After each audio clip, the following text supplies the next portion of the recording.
This program is brought to you by Stanford University. So, those of you who have seen me talk before will probably be delighted to find out I'm not going to talk very much about wedges today.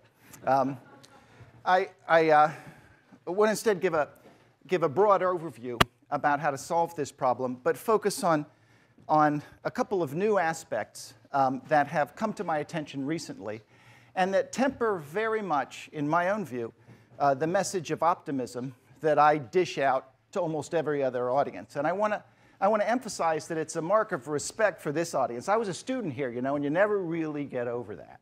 So I want to sort of tell you what I really think in an ongoing bid for acceptance. Now, when I was a student here, I was a student in sort of mathematical biology, and the purpose of daily existence was typically to prove an inequality. You're always trying to prove some eigenvalue is greater than 1 or something like that. And so I thought, in the spirit of the times, I would just do this, because I think we can all, well, I, for one, love this theorem, right? Yeah. Right. Now, the organizing device for this talk that I'm only going to adhere to loosely is what I call the 4 forbidden phrases about climate change. This actually comes from, the phrase, the 4 forbidden phrases, comes from something my wife made up when my children were small.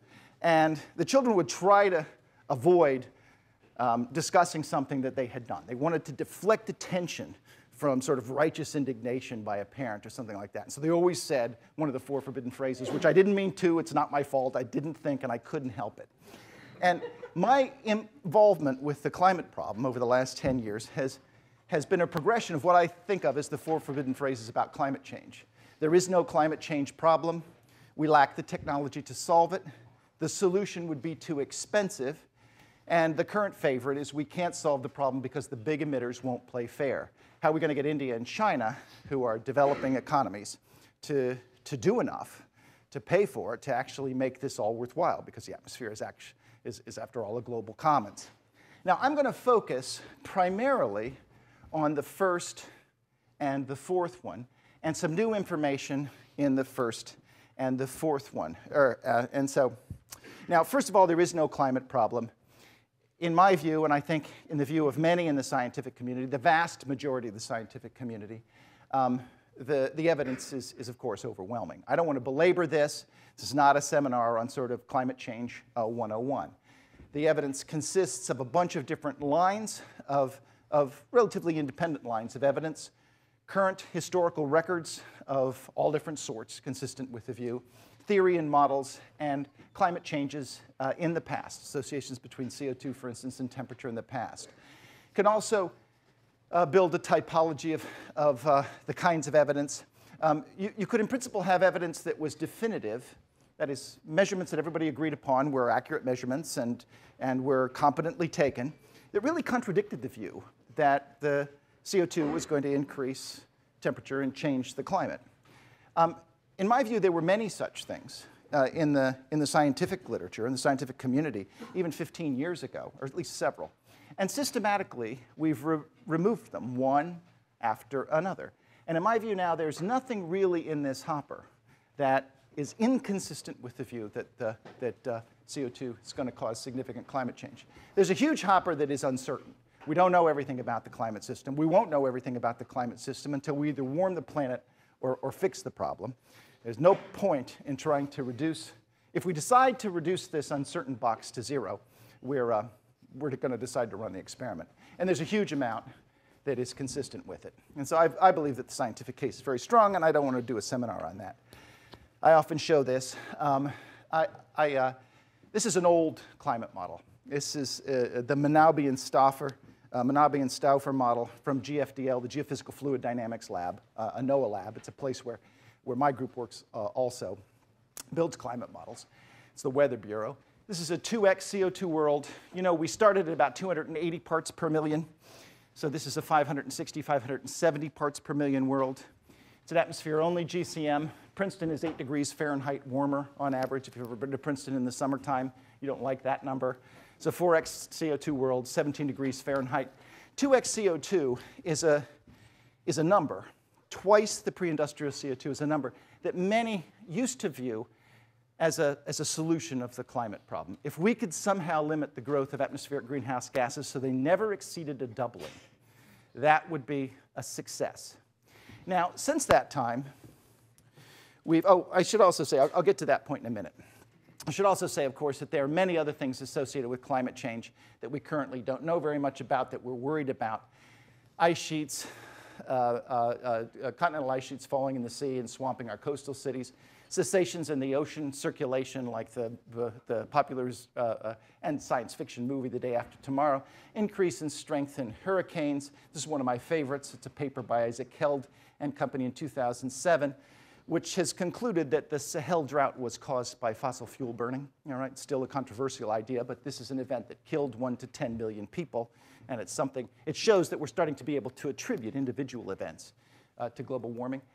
Most of these monsters that everyone's worried about, it's thought, would stay behind the door, wouldn't come out into the open, if in fact we could limit atmospheric CO2 at some relatively safe level. A doubling was a number you heard a lot about 10 years ago. A doubling is still a number that if you poll individual experts in this area, think privately, we'd be lucky to get away with a doubling. If we could limit atmospheric CO2 to a doubling, we've got to try for something better, but limiting it to a doubling would actually be lucky. Everybody's worried about being on track by the end of the century for a quadrupling at current burn rates. We have enough CO2 to get to 7 times our initial value. So if we could limit it to a doubling, which we would reach at current burn rates by the middle of the century, that would be a good outcome.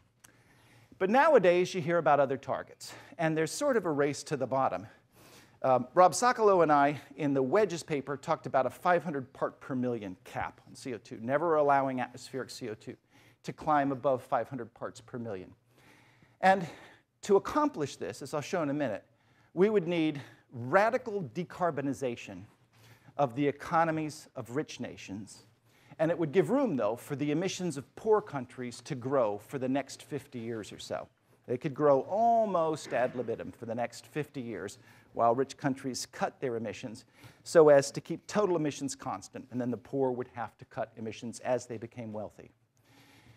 A value that the Ipcc talked about for a long time and that many green groups championed for a long time was 450 parts per million. This would require a 50% reduction in current values by 2050. It would require radical decarbonization of the rich and a moderate decarbonization of developing economies as they're trying to develop. And the number you hear about most commonly now that the Ipcc talks about is that we have to somehow limit the total warming to less than 2 degrees Celsius.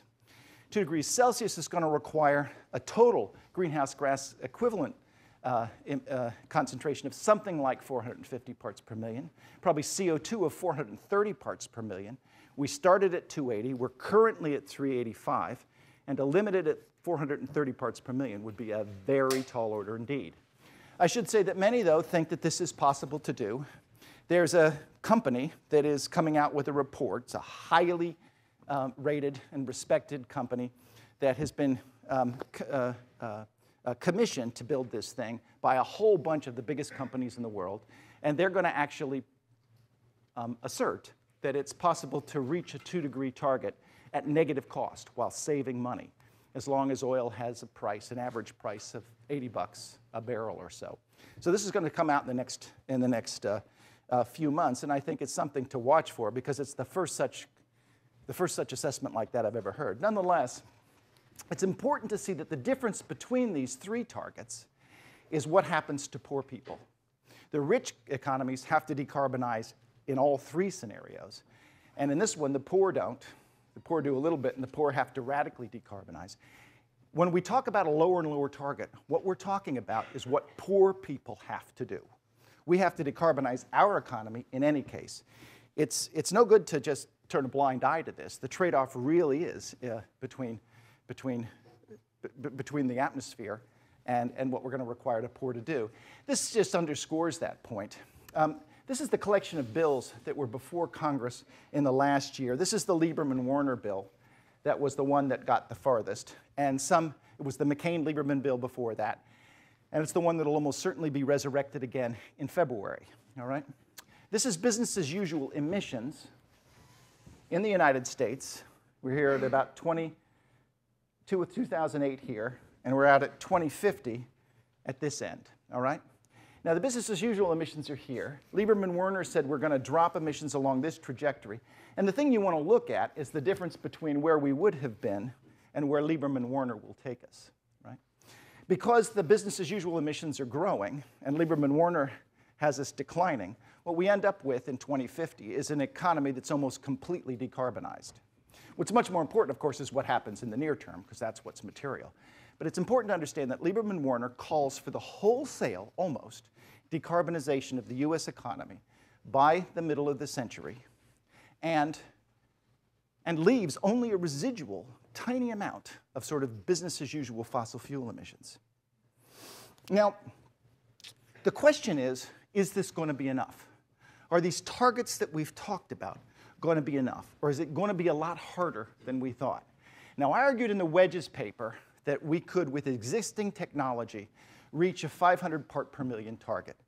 I've also argued privately that it's conceivable that we could reach 450 using the same sort of methodology. Others have said, no, that's not correct, Steve, that there's a lot of things that you aren't taking account of, and this could be much more difficult than you think. And I want to talk about some recent developments that come out of carbon cycle science that raise a real cautionary note, a real red flag about our capacity to solve this problem with existing technology over the next 50 years. And in particular, I want to focus on the fate of carbon sinks on the planet. So I want everybody to try to assimilate this very simple diagram of the carbon cycle, okay? There are about 818 billion tons of carbon atoms in the form of CO2 currently in the atmosphere. Every year from fossil fuel burning, 8 billion tons go in. So that's fossil fuel burning, puts that many in the atmospheric bucket, okay?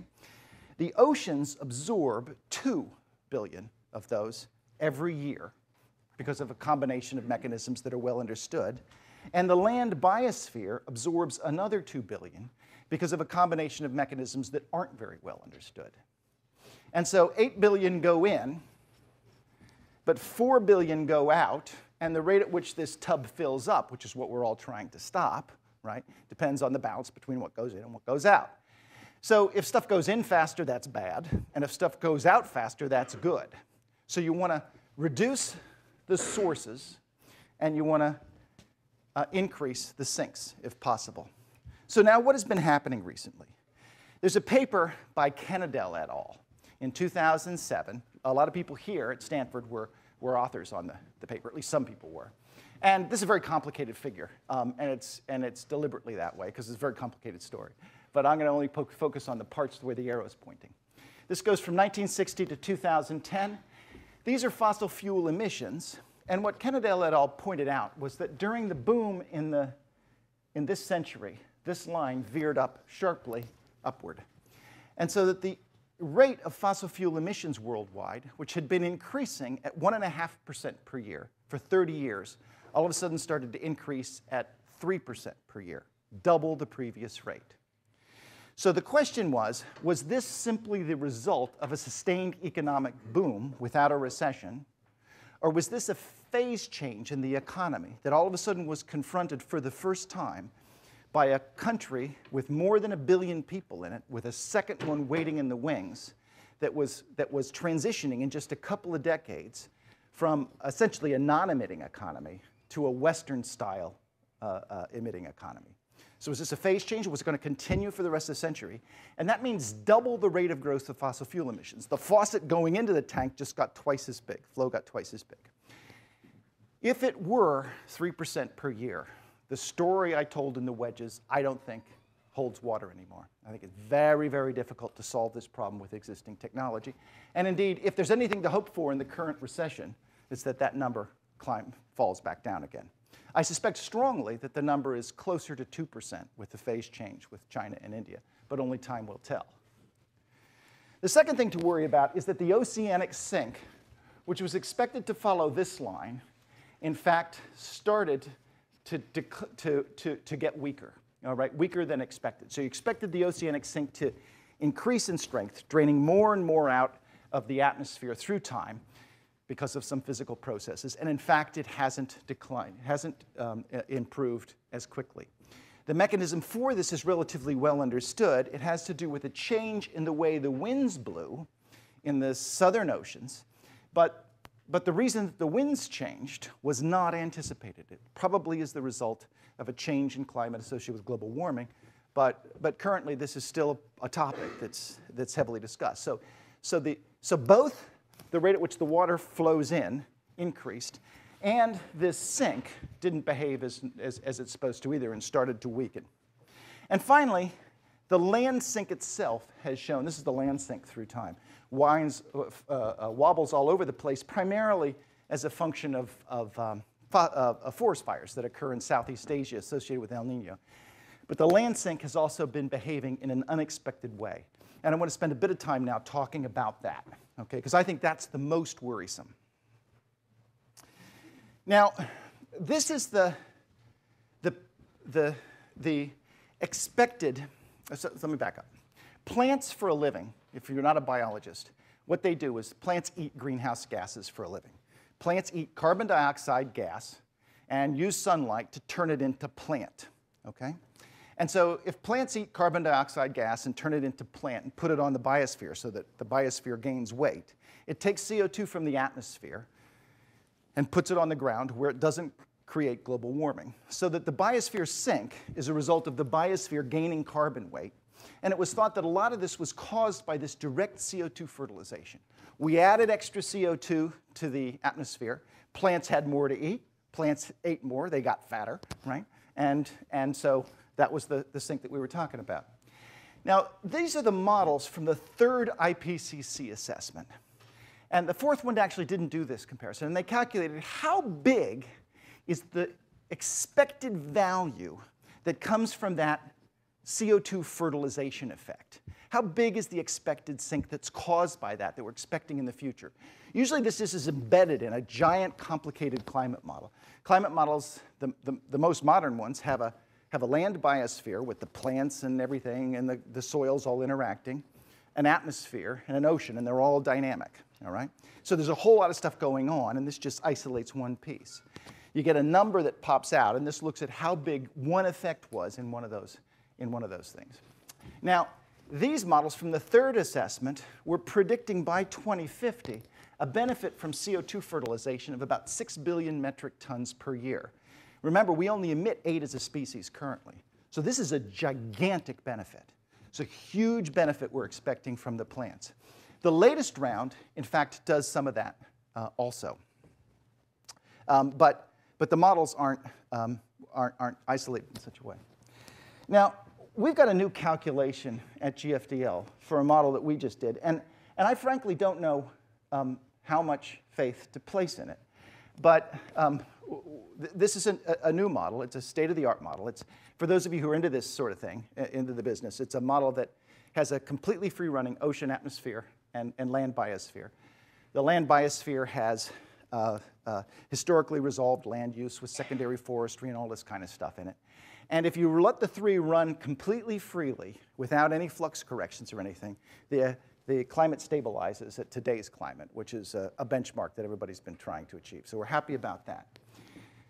But one of the things we did recently was to embed this in what's known as an equilibrium climate model, a model that allows us to say what happens when the climate comes to equilibrium with the atmospheric CO2.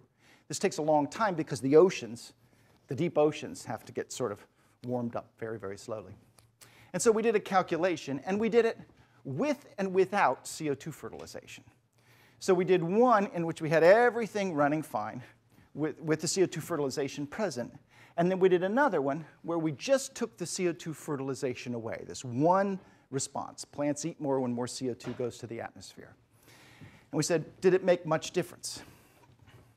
And the answer is it made an enormous difference. In the case where you had CO2 fertilization, now this was for an atmosphere where we'd stabilized at a doubling. So this, remember, was a target. It's a value that a lot of us think we'd be lucky if we got away with. Fertilization happening, the biosphere gains 218 billion metric tons of carbon.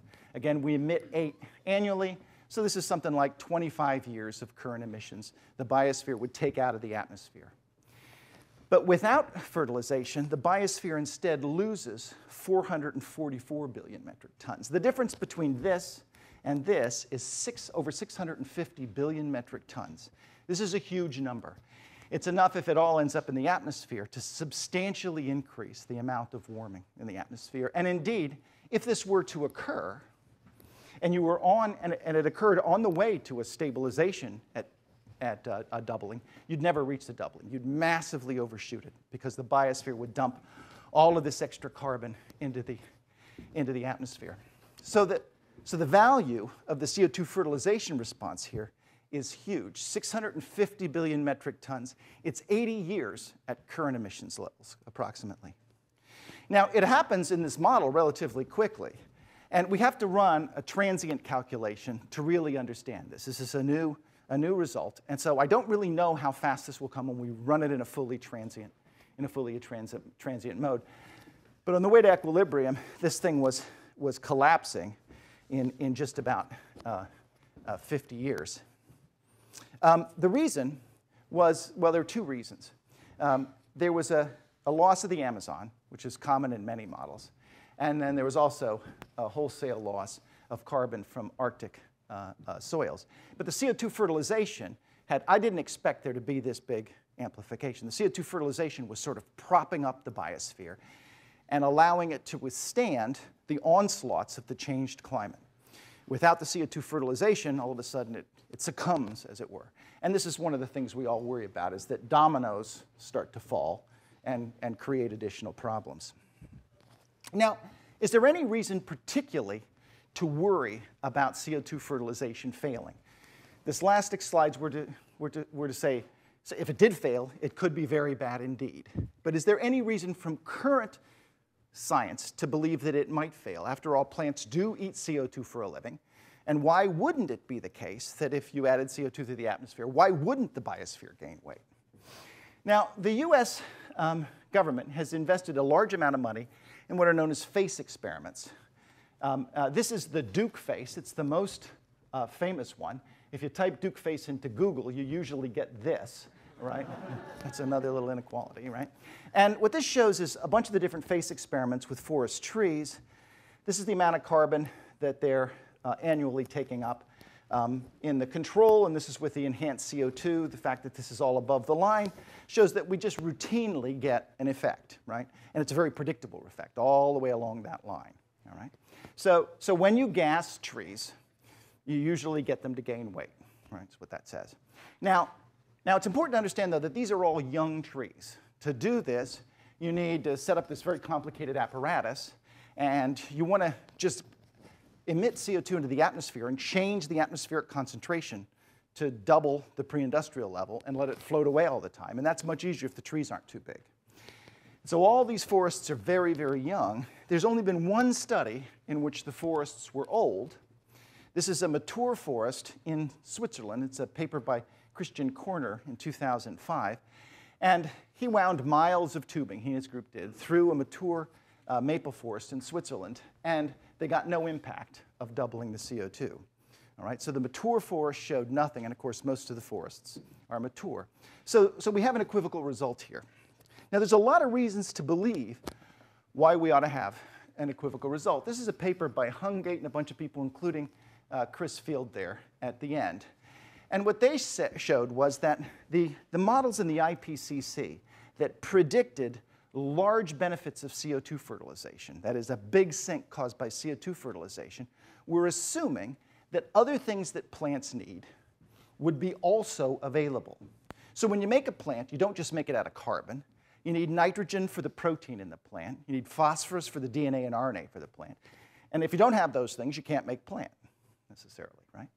So what these characters did was they estimated for these different models how much extra nitrogen would be required to go from today to a doubling of atmospheric CO2, and how much nitrogen is currently available in the world.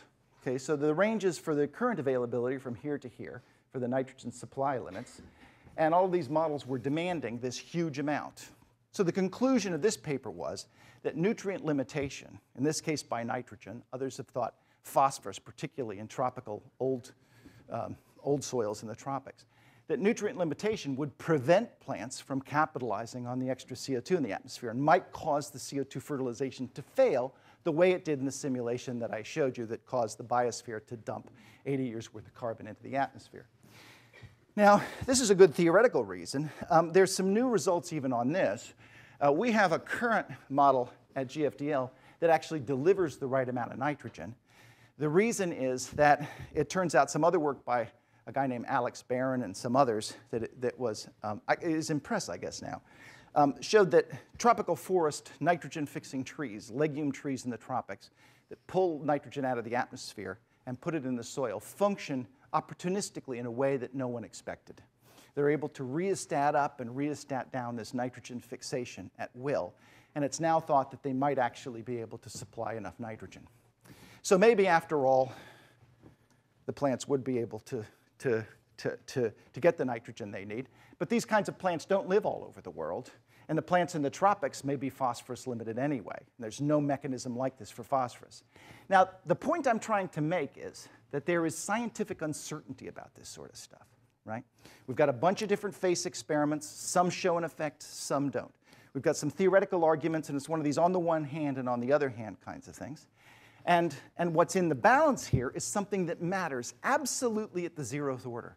650 gigatons of nitrogen is about 26 wedges worth of mitigation that you'd have to do. I'm going to argue in a minute that solving this problem is 8 wedges of mitigation. But if this were to happen, you need to have an extra 26, all right? And so this is something that really casts significant worry about our capacity to actually solve this problem without inventing something radical. There's other evidence to worry about as well. The US forest inventory shows static or declining growth of forest trees, not the expected increase under CO2 fertilization. Every 5 years, about 1 million plots in the US are remeasured. All the trees are remeasured. Every tree is cherished, and you find out how the trees are growing. And under CO2 fertilization, through time, they should be increasing their growth rates. There are a bunch of different ways to do this. This is a complicated slide. One way to do it is an indirect method.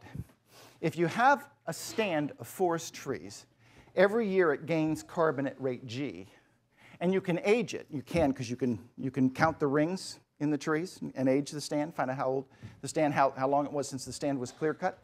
And if it has an age A, and you measure how much carbon is currently in the stand by measuring the sizes of the trees, and that's its biomass, the amount of carbon. If you divide B by A, you ought to get G, right? The annual growth rate. So how much carbon there is, it's all accumulated since it was cut down. If it grows at rate G for A years, it should equal B. But if the thing has been CO2 fertilizing over 100 years, in the past it was growing slower. And so if you divided its current amount of carbon by its current age, you'd get a number less than the current growth rate, all right? Now, you can make this more complicated by adding all kinds of age-specific growth rates and a lot of other stuff to it. But the upshot is that there's a model. And there's an ancient paper here that a bunch of us wrote and used this method and tried to figure out how much CO2 fertilization there was. Were plants growing slower in the past? And the answer was no. We looked across a 7-state survey from north to south across the US, and the answer was no. These are literally millions of plants being looked at. This work was later criticized on the basis of it couldn't possibly have been because the variances in the individual surveys were too large.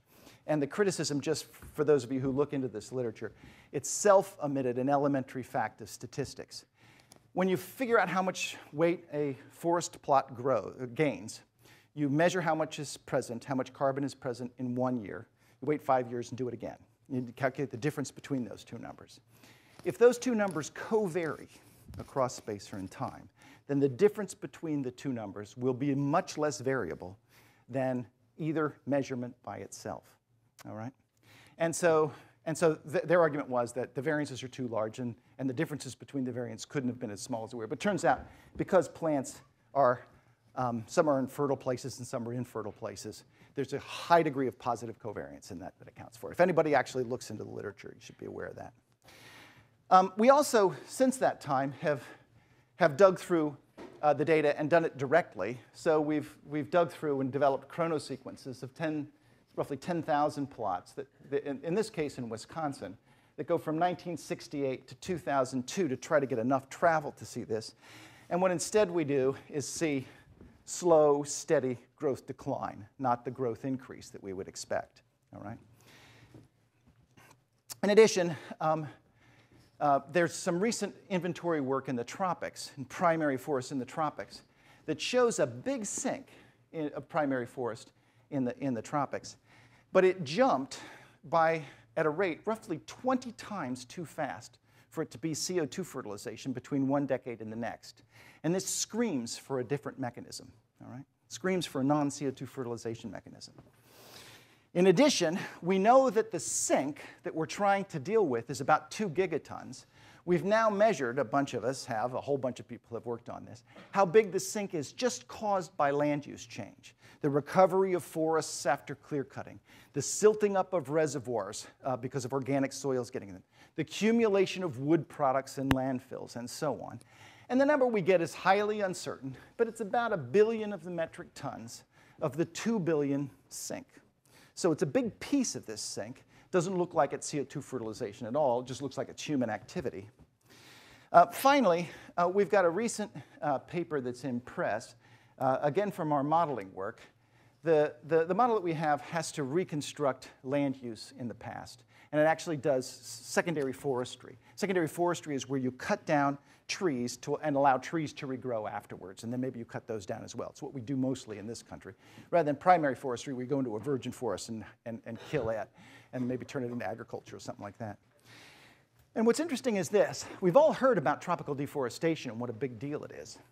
But if you try to bring all the data together, the satellite data on how much cropland and pasture there is, and the wood production data on how much timber is actually produced by all kinds of countries, you get a mismatch, okay? The countries like Brazil, like Amazonia in general, say that they have very little secondary forest. When they knock down a primary forest, mostly it goes into agriculture. Okay, so there shouldn't be very much secondary forest there. Shouldn't be very much forest that is knocked down and comes back as forest. If you look, these are global, not tropical numbers, but they make the point.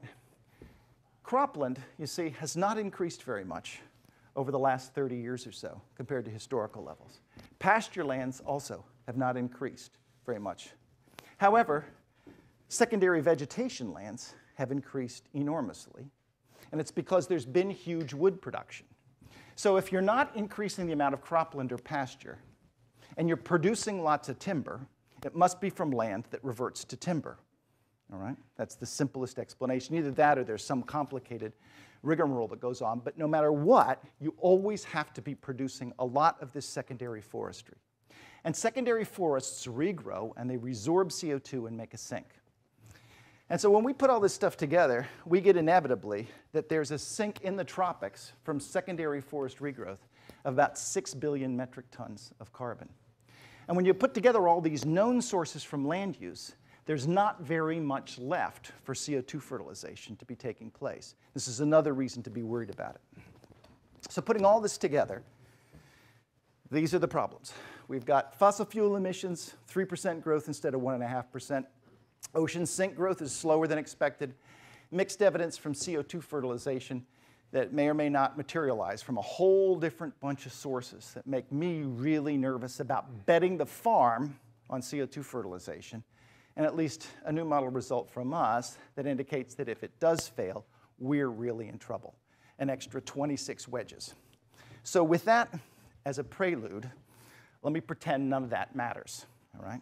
Let's suppose that it doesn't matter, that all of that happens. We have CO2 fertilization, that we go back to normal on emissions growth, and then everything happens. And this is the story we told in that wedges paper in 2004, okay? So what does this look like then? Well, I'm not going to do very much of this because everybody's, if you have almost everybody's seen it. If you haven't seen it, congratulations. But anyway, the idea was if we extrapolate from current historical emissions, we end up with a doubling of emissions 50 years from now. And if we wanted to stabilize at 500 parts per million, we'd have to freeze emissions annually at 8 billion metric tons for the next 50 years. And that means we have to cut this triangle out of future emissions. We surveyed technologies, Rob Socolow and I did, to say, is any technology big enough to fill that whole green thing? And the answer was no. But a combination of technologies might do it. So we divided it into 8 different wedges. We initially had 7, but society procrastinated, and so now it's up to 8. Each wedge grows from 0 averted emissions today to 1 billion metric tons of averted emissions 50 years from now. And we said, are there any technologies big enough to fill one of those wedges? And we came up with 15 that were already in the marketplace or close.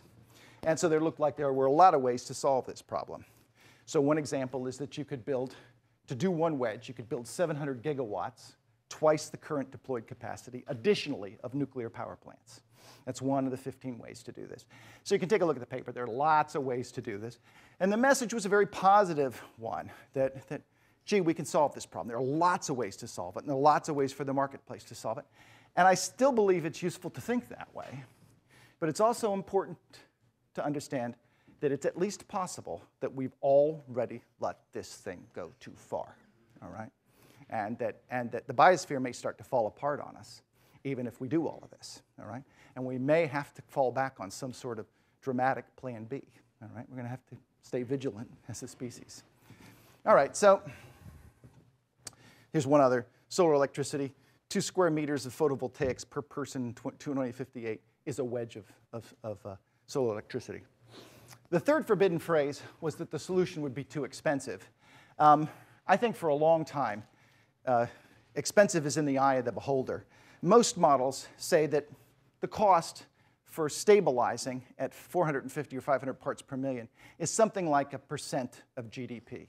Percent of GDP isn't, in 2050 isn't chicken feed, but models that say the economy would be smaller by 1% in 50 years mean that your children have to wait until May 1st in 50 years to be as rich as they otherwise would have been January 1st. That's the big cost, okay? That doesn't sound so big to me, but nonetheless, it's 1% of GDP, right? This group that I talked about, which is an industry, hard-nosed sort of business group, is going to come out and say, no, they actually think you're going to save money globally if you do this the right way, all right? So I don't think the costs are well, I think the costs are an issue, are a political issue, but I think as a species, we could bear the costs. In the marketplace today, technologies, most of them could be had for $100 a ton of carbon or less, and that's about 25 cents a gallon on gasoline, 1 to 2 cents per kilowatt hour for electricity, 12 bucks a barrel for crude oil, all right? So it's maybe $100 billion a year in the United States, but of course, that's not the total cost of the economy, that's sort of capital outlay. We spend that kind of money on a lot of things. Now, I want to spend a little bit of time now, got just a little bit more, on the final forbidden phrase, which is that the big emitters won't play fair. That China and India are emitters too. They're growing emitters, and we've got to do something about them. I'm going to show you an analysis that we've done, which is a downscaling analysis on emissions. And I'm frankly not sure that it has anything more than rhetorical value. But I think it's useful as a framing discussion for some of you to think about this problem. I don't actually think this can be made, I want to say at the outset, I don't view this as a practical piece of policy, just something useful to know about the world, all right? And I think it helps to think about the problem and frame other policy debates. So the context is that non-OECD countries, compared to OECD countries, these are their emissions, and the non-OECD countries now emit more than the OECD countries. So that rich nations alone can't solve this problem, especially if you've got one of these deep targets like 450 parts per million or 2 degrees climate change. You have to deal with the poor countries as well. And when people talk about fairness, what they often do, I think, is mix up different notions of fairness and use concepts of fairness that we don't apply in our everyday lives. So let me give you an example of that. You hear, there were quotes on a couple slides ago, and you hear commonly in the news still, people, for instance, from the developing world say correctly, we didn't create this problem. We're trying to climb out of poverty. It's not fair to have us pay for something with our decreased economic growth rate that you people caused. And you also hear people within OECD countries say, It's not fair to expect us to do everything when China now is the biggest emitter, as though the nations themselves bear national responsibility for these things. Now, there are national concepts of fairness that we worry about. For instance, it's unfair to expect a nation not to have the right to try to give the good life to its citizens. It's not fair for a nation to invade another nation without provocation, that sort of thing. But the concepts that we're applying here are not those. The concepts that are being applied here that are resonating with people, I think, are the concepts that we apply in our everyday lives. So what's fair as an individual? And so one of the things we tried to do just to get a grip on this was to try to downscale the emissions data and try to estimate every individual's emissions on Earth and how many different kinds of emitters there were in each country as a way to get a handle on, well, who actually bears responsibility, sort of in a polluter pays principle. And so there are two ways to estimate individual emissions. There's a bottom-up inventory.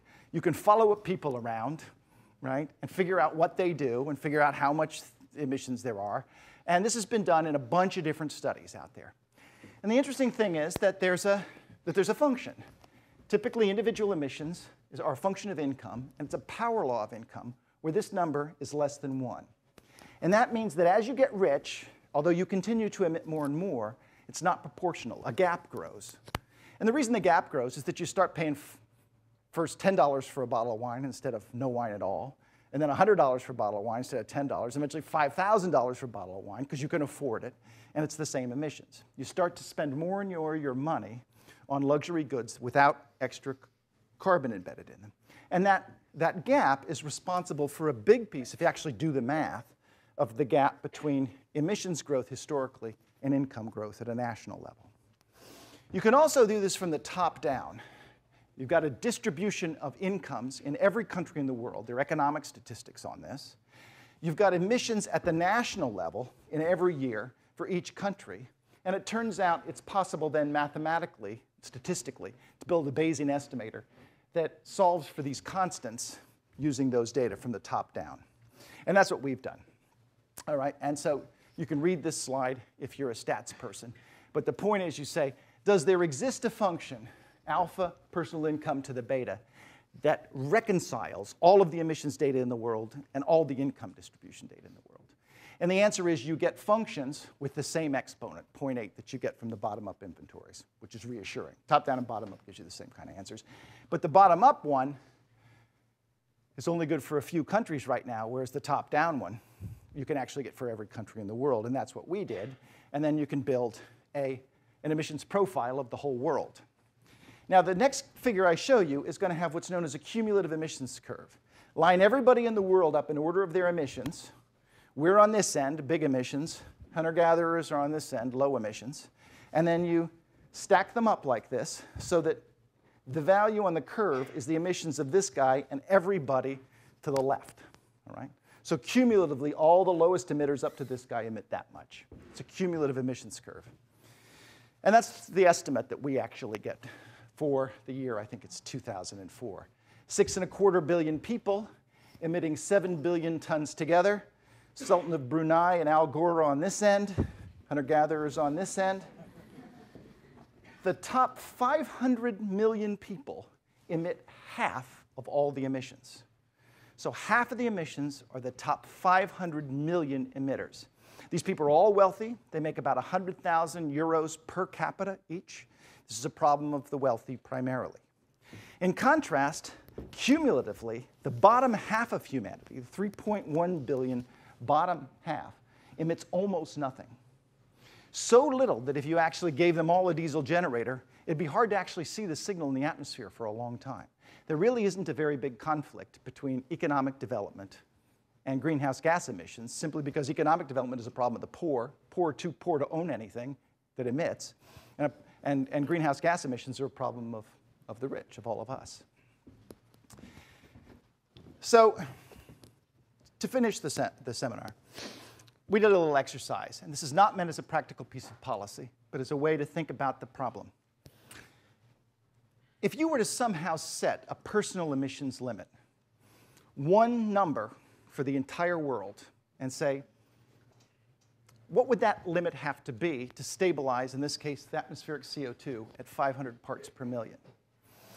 It's possible to calculate that number, and you get a number that's pretty interesting, because it never clips anybody's emissions who's poor.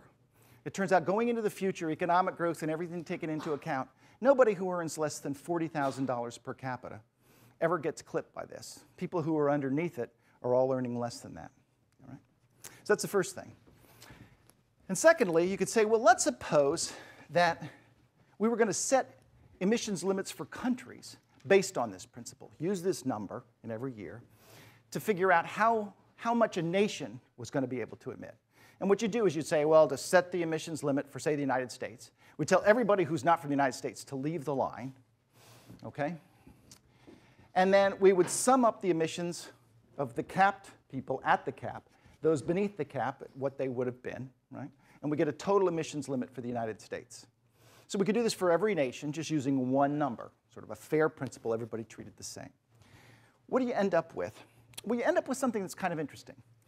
The US turns out currently to be the least fair nation in the world, the most over the limit. But if it adopted the Lieberman-Warner bill, then it would be right on the target.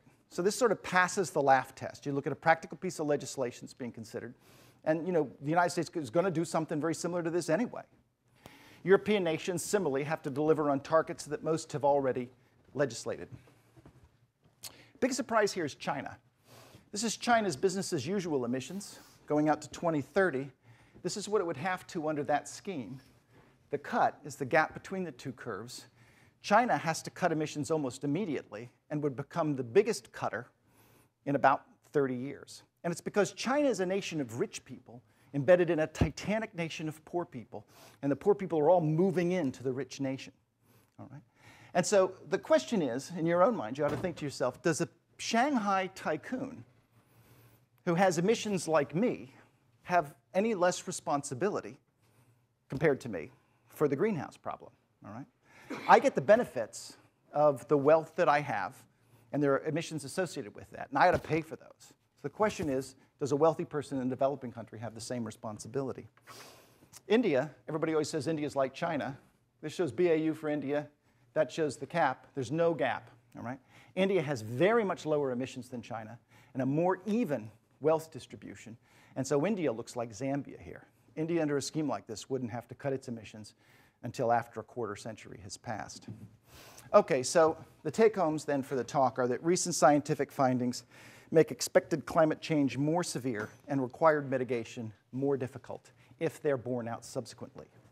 If carbon emissions return to normal and CO2 fertilization materializes, then we already have cost-effective technology to solve the climate problem for the next half century or more. If not, then we're all in the soup, all right? And a little story here about nationalistic rhetoric about fairness. I think it's useful when you start talking about fairness among nations, that it's very clear on what concept of fairness that we're applying. So thanks very much for listening. I'd be happy to take some questions.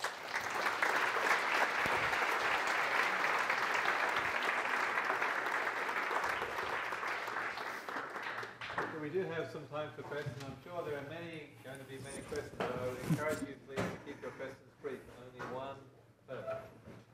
Yeah. Steve, that was fabulous. Thank you. With regard to the fairness, it would seem to me there are two issues. One, who caused, if you look at that emissions where it changed, you could divide the line into two. You say who caused the problem up to now, and who's causing the problem going forward. And so going forward, the world has changed. So by all means, adopt, what you've done, which is sort of a uniform policy for everyone. But, it would put into, mind the fairness of whoever's caused the problem up to now maybe should carry an extra burden so that going forward, we can get everybody to carry the appropriate burden. So the issue here is what's known as legacy emissions. All right? So we have legacy emissions. We have this long legacy as a society of emitting. And we're the ones that put all that in the atmosphere, and don't we own that? And it's a question about how you think that legacy, what you think that legacy accompanies. What causes a person to incur that legacy? Is it national citizenship? My relatives all moved here from Romania. Does that reduce my legacy emissions requirement because I'm a national citizen? Okay? I don't think so. genetics. I don't think it travels in our genes. Instead, I think legacy emissions travel with money. Every dollar, dollars are promiscuous, they travel all around the world, all right? And will go in anyone's pocket. And the thing is that each one of those dollars, I think, because they mix so freely, have the same sort of robber baron roots as every other one. And so I would argue that if you want to find out who owns legacy emissions, follow the money, all right? And money is almost perfectly correlated with emissions. Changes from country to country. But I think you end up with the same story. I think the same story I gave you is a story also about legacy emissions. Now, with that said, I think there is a national issue here, a national fairness issue, different concept of fairness. We built an infrastructure in this country using CO2 emissions, built interstate highways and all that sort of thing, things that we use all the time. China wants to do the same. It's unfair to say to China, no, you can't build the infrastructure of the good life. All right? That's prohibiting a nation from giving the good life to its people. And I think that's a national fairness issue. So arguing for a one-time exception for infrastructure build, I think you're on firmer ground. Carbon fertilization of a mature forest, does that include the fact that there are older dying trees rotting and giving up their CO2 and methane? And is that why there is no fertilization in mature forests, or is that? No, it's hard to figure this out. So think about a forest as something in which, if there were no carbon fertilization, it would be at equilibrium. The plants are eating the CO2, they're dying, and then the microbes are eating their wood and breathing the CO2 back in the atmosphere. It's perfectly in balance, okay? And there's a certain amount of carbon on the ground. Now, you add CO2 to the atmosphere and stand back, and 50 years later, you come and look at that forest. Because the tree's growth rates increase, there now is more carbon in that forest than there was before. It'll equilibrate at a different level. The weight gain from one equilibrium to another is the one-time removal from the atmosphere. Okay. You said something about 7 times CO2 increase. I didn't quite understand. Did you say we have the fossil fuels? Yeah, so if you burn all the oil, gas, and coal without getting into anything particularly exotic, a few shale oils, but not anything particularly exotic, no sort of methane clathrates or anything, then under current burn rates, you end up with about a 7x CO2. We've last seen that, I think, at the end of the Eocene, when there were alligators at 77 degrees north latitude. Well, 70 degrees north latitude. The forests at 77 degrees north. So high Arctic, there were tropical conditions are close to it. Yeah. What do you think that the second generation Warner-Lieberman bill will have to include to make it more popular on the Hill? More votes.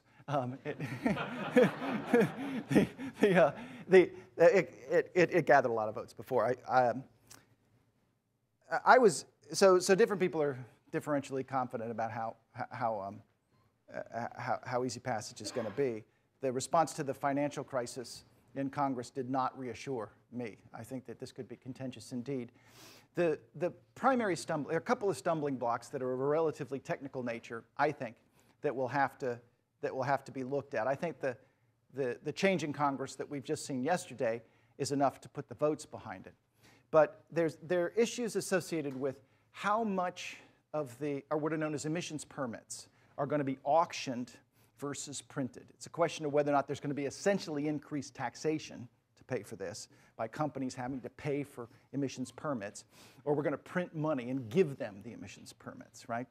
So who owns that money and how is it overseen is going to be contentious, because it's a gigantic amount of money and everybody wants it and nobody wants to get stuck with having voted for it, right? So that's one issue. And there are also some much more local issues. Any bill like this hurts local industries in particular places. And so there have to be all kinds of sweetheart deals that have to be worked out about the relative cost in the future of gas versus coal, for instance. And I think those are likely to really heat up as this thing gets closer to being reality. The arguable way to solve this problem is erroneous in that it takes too long to build 200 nuclear plants. You can't build 200 nuclear plants before 50 years. Yeah, so And if you could, if you can't do that, don't you have to adapt? You have to do an adaptation. well, yeah. So with a 500 ppm, so we have to adapt anyway because there's going to be climate change already. If the Held et al. Study is right, the Sahel drought that killed 1 to 10 million people occurred at a CO2 level that's below the one we have today. So we have a lot of adapting to do no matter what. The question is, how much adaptation and how much mitigation, right? So I gave you a target for mitigation, and all the rest, everything under that is adaptation. Now, on the issue of can you build enough nuclear plants, it is important to know that individual countries like France built nuclear plants at a much higher rate than the rate that we're talking about there to build a single wedge of nuclear for the period in which they nuclearized, right, for the 30-year period. So France built nuclear power plants at that rate. You'd have to start slowly. You have to train crews to do it. But it is an open question about whether or not you'd have to build not 200, but 700 1 gigawatt nuclear plants.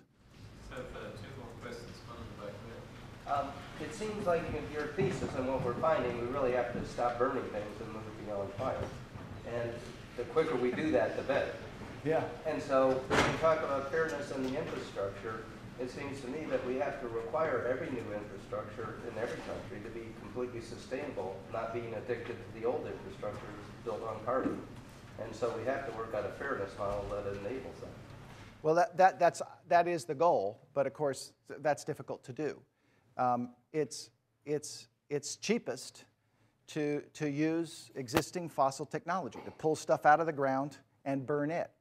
And when you do something else, and currently alternatives are more expensive, all right, at least in the short term, it's a very difficult thing to do when you have people in poverty that are trying to climb out, right? And so it's very difficult to look at a person and say, you know, you should suffer so that my climate doesn't warm a little bit more, all right? So there is a real problem here.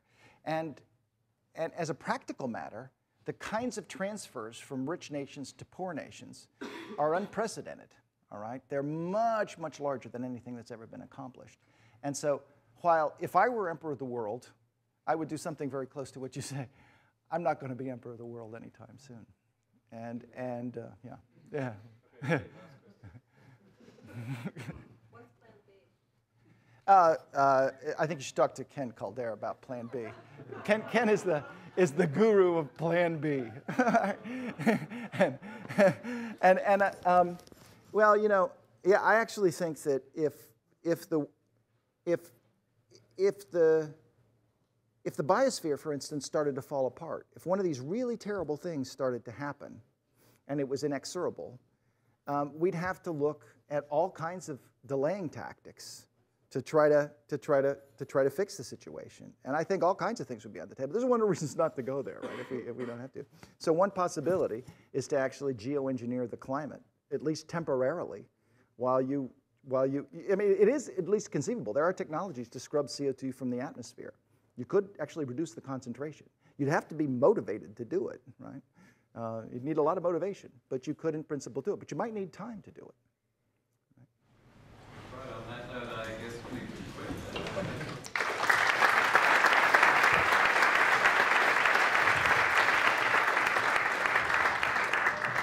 Next week, 7 hours in the